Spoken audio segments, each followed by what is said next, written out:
இன்றைக்கி நம்ம என்ன வீடியோ பார்க்குறோம் அப்படின்னா, எங்கள் மூத்த மாமா மாமியோட கோல்டன் ஜூப்ளி வெட்டிங் ஆனிவர்சரி, அதாவது 50th year wedding anniversary celebration வந்து ஜஸ்ட் ஒரு ப்ரேயர் மீட்டிங் வச்சுருந்தாங்க.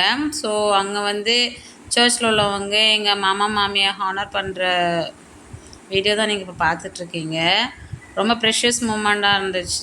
எங்கள் ஃபேமிலியில் ஃபர்ஸ்ட் 50th ஆனிவர்சரி ஒரு செலிப்ரேஷன் மாதிரி கொண்டாடினது எங்கள் இதில் தான். ரொம்ப வித்தியாசமாக இருந்துச்சு, நல்லா இருந்துச்சு. ப்ரேயர் மீட்டிங்க்கு அப்புறமா எங்கள் ஃபேமிலி ஃபன் டைம் கொஞ்சம் நேரம் இருந்தது. செம்ம ஜாலியாக இருந்துச்சு. ஃபேமிலி மெம்பர்ஸ்லாம் வந்திருந்தாங்க. ஸோ அந்த மூமெண்ட்டை நீங்கள் வீடியோவில் பாருங்கள்.